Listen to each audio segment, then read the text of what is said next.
Well, Joburg-based composer, singer-songwriter, Ncesh Nonxishi released a multi-faceted project, Apho Kungenje. Ncesh invites listeners right on the sonic journey that spans 2 decades of songwriting. It was co-produced by Bongani Daya, Ncesh herself, and the album, it features an all-star lineup of Johannesburg's finest musicians and boasts a unique blend of isiXhosa local folk songs, church rhythms. There's pop, there's also R&B and jazz, of course. And so she's currently on tour, joins us here in studio to tell us a little bit more and perhaps might give us a teaser too. So on that note, Ncesh, good morning. Welcome. Thank you for joining us. Good morning, Lisa. Thank you so much for having me. Congrats on the debut album. And I think even just the anticipation of all of this building up, 4th decade, you made a promise to yourself and now You're living it. Congratulations. Thank you so Tell us much. how you're feeling at this point, knowing that you're living your dream.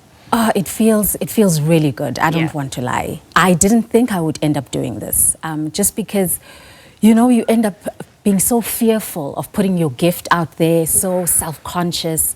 And then eventually towards my 40th birthday, I said, I have to do this because I don't know how much time I've got on earth. And so I want to make the best of it and release my gifts. And however they are received is however they are received. But I no longer want to hold to them so tightly. And obviously it's about standing out and embracing that and embracing what is different, going against the grain. And that comes with clarity, it comes with identity. And it also infuses your culture and your heritage, right? Just the melody, the tunes, as we mentioned, all the fusions that come through.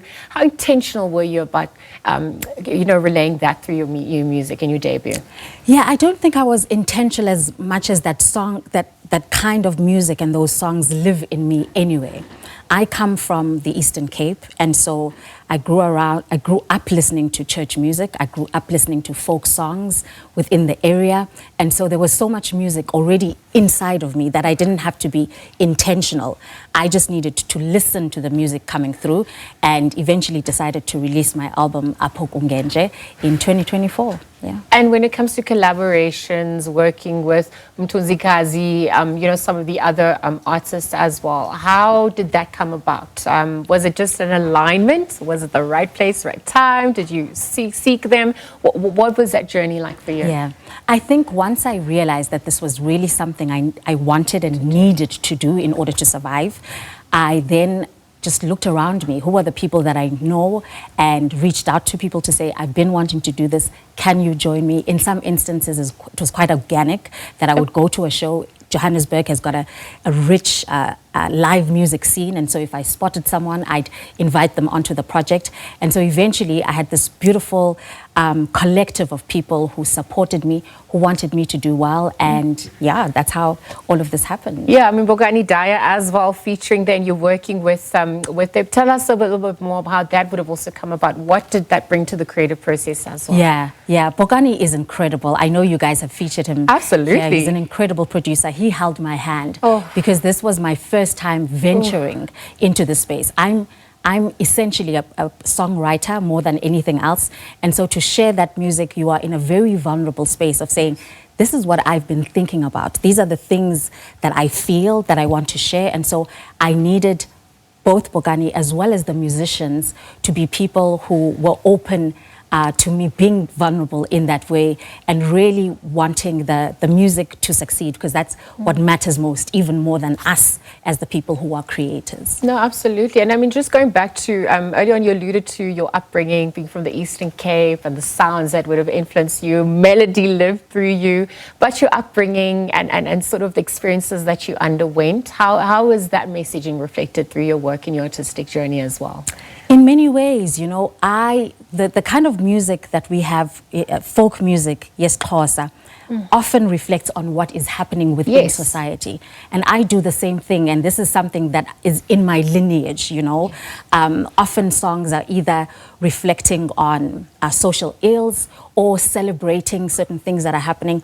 And I find, for instance, one of the songs I hope we're able to do is a song called Ndinethemba Uzobuya, and it is about the problem that we have in so many communities of drug problems. And so just seeing this and also being affected in some way myself, and using that culture of music that is social commentary, that gets us thinking, that gets us feeling, I kind of then used that in order to express myself. You see, Dubada, that song as well, that comes to the fore, and that's part of what you're saying. Tell us a little bit more how that's entrenched and really evokes what you're encompassing right now. I absolutely love the story of Isdubada. Isdubada is a language within a language, spoken by little girls.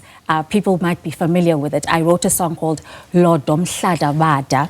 And the full sentence is Lodom Shadabada Adayiti Ngodo. It's a long thing. But basically, as little kids, you learn it has its own language. But anyway, my name, for instance, is Ncesh Nonxishi. Yes. And so in Isdubada, it would be Ncede, Shidi, Nodo, Ncedi, Shidi. You, as Liesl, you would be Lidi, Sidi.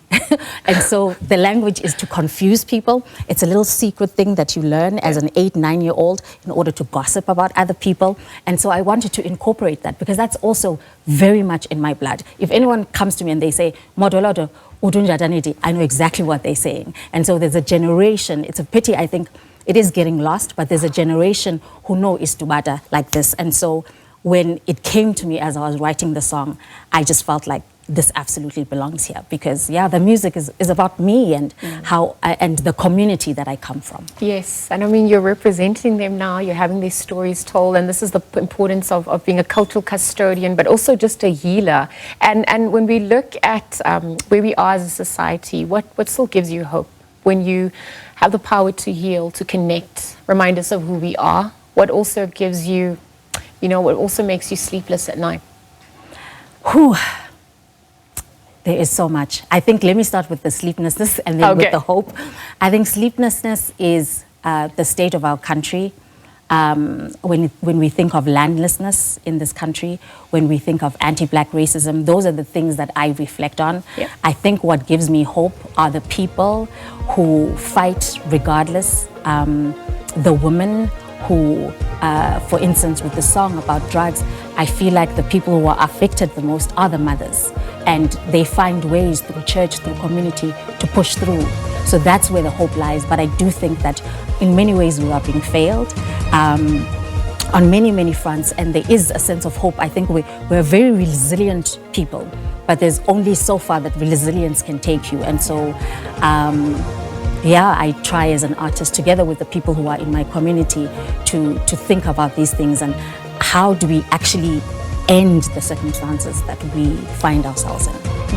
Well, it lives through your music and you're passing on that healing through that. And thank you for honoring your calling and for sharing. As you obviously have now featured your debut album. I know it's not goodbye. You're going to be forming in just a moment. So Ncesh will be on standby. So do stay tuned for that. We're gonna leave that conversation there and be right back after this. Of course, her tour continues there. We'll be back after this. She's performing at the Chimurenga Factory on the 28th of August, in fact, as well.